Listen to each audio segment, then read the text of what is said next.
حضرت ابو قتادہ رضی اللہ عنہ نے بیان کیا کہ نبی کریم صلی اللہ علیہ وسلم نے فرمایا، اچھے خواب اللہ کی طرف سے ہوتے ہیں اور برے خواب شیطان کی طرف سے ہوتے ہیں۔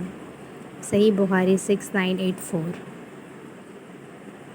حضرت ابو سعید خدری رضی اللہ عنہ نے بیان کیا کہ انہوں نے رسول اللہ صلی اللہ علیہ وسلم کو یہ فرماتے ہوئے سنا کہ جب تم میں سے کوئی ایسا خواب دیکھے جسے وہ پسند کرتا ہو تو وہ اللہ کی طرف سے ہوتا ہے، اس پر اللہ کی حمد کرے اور اسے بتا دینا چاہیے۔ لیکن اگر کوئی اس کے سوا کوئی ایسا خواب دیکھتا ہے جو اسے ناپسند ہے تو یہ شیطان کی طرف سے ہوتا ہے، پس اس کے شر سے پناہ مانگے اور کسی سے ایسے خواب کا ذکر نہ کرے، یہ خواب اسے کچھ نقصان نہیں پہنچا سکے گا۔ صحیح بخاری 6985۔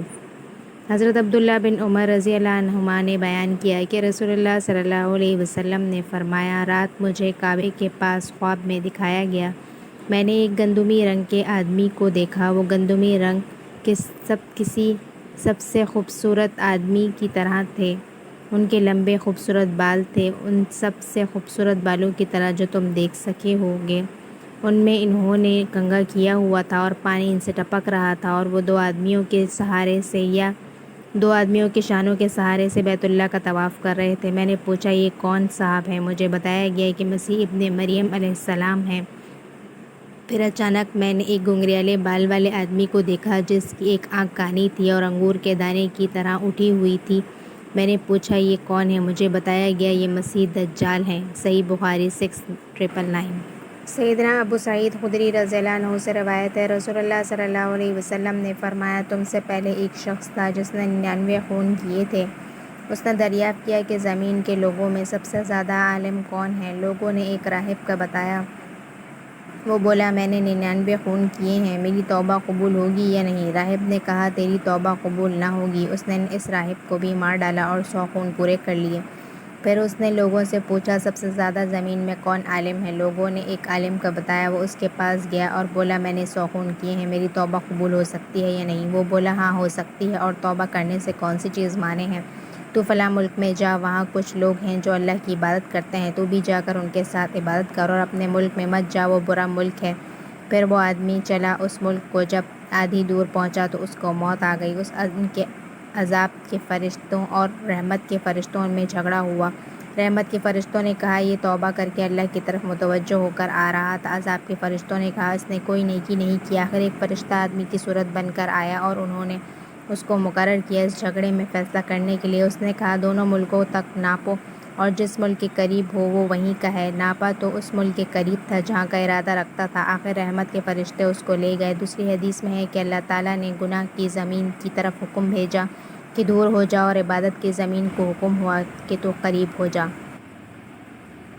سیدنا عبداللہ بن عمر رضی اللہ عنہ نے بیان کیا کہ آپ صلی اللہ علیہ وسلم فرماتے تھے، مومن قیامت کے دن اپنے مالک کے پاس لایا جائے گا، یہاں تک کہ مالک اپنا پردہ اس پر رکھ دے گا اور اسے اقرار کروائے گا کہ اس کے گناہوں کا، اور کہے گا، تو پہچانتا ہے اپنے گناہوں کو؟ وہ کہے گا، اے رب میں پہچانتا ہوں۔ پروردگار فرمائے گا، تو میں نے چھپا دیا ان گناہوں کو تجھ پر دنیا میں، اور اب میں بخش دیتا ہوں ان کو آج کے دن کے لیے۔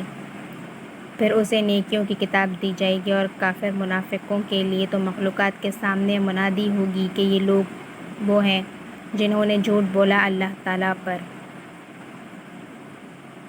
سیدنا ثوبان رضی اللہ عنہ سے روایت ہے، رسول اللہ صلی اللہ علیہ وسلم نے فرمایا، اللہ تعالیٰ نے لپیٹ لیا میرے لیے زمین کو، یعنی سب زمین کو سمیٹ کر میرے سامنے کر دیا۔ میری حکومت وہاں تک پہنچے گی جہاں تک زمین مجھ کو دکھلائی گئی، اور مجھ کو دو خزانے ملے، سرخ اور سفید، اور میں نے دعا کی اپنے پروردگار سے کہ میری امت کو عام قحط سے ہلاک نہ کرے، اور ان پر کوئی غیر دشمن ایسا غالب نہ کرے ان کا جتھا ٹوٹ جائے اور ان کی جڑ کٹ جائے، یعنی نیست و نابود ہو جائے۔ میرے پروردگار نے فرمایا، اے محمد، میں جب کوئی حکم دیتا ہوں پھر وہ نہیں پلٹتا، اور میں نے یہ دعائیں قبول کی، میں تیری امت کو عام قحط سے ہلاک نہ کروں گا، نہ ان پر کوئی غیر دشمن جو ان میں سے نہ ہو ایسا غالب کروں گا جو ان کی جڑ کاٹ دے، اگرچہ زمین کے تمام لوگ اکٹھے ہو جائیں مسلمانوں کو تباہ کرنے کے لیے، مگر ان کو مکمل تباہ نہ کر سکیں گے، یہاں تک کہ خود مسلمان ایک دوسرے کو ہلاک کریں گے اور ایک دوسرے کو قید کریں گے۔ ام المؤمنین سیدہ عائشہ رضی اللہ عنہا سے روایت ہے، رسول اللہ صلی اللہ علیہ وسلم نے فرمایا، رات اور دن ختم نہ ہوں گے جب تک لات اور عزیٰ،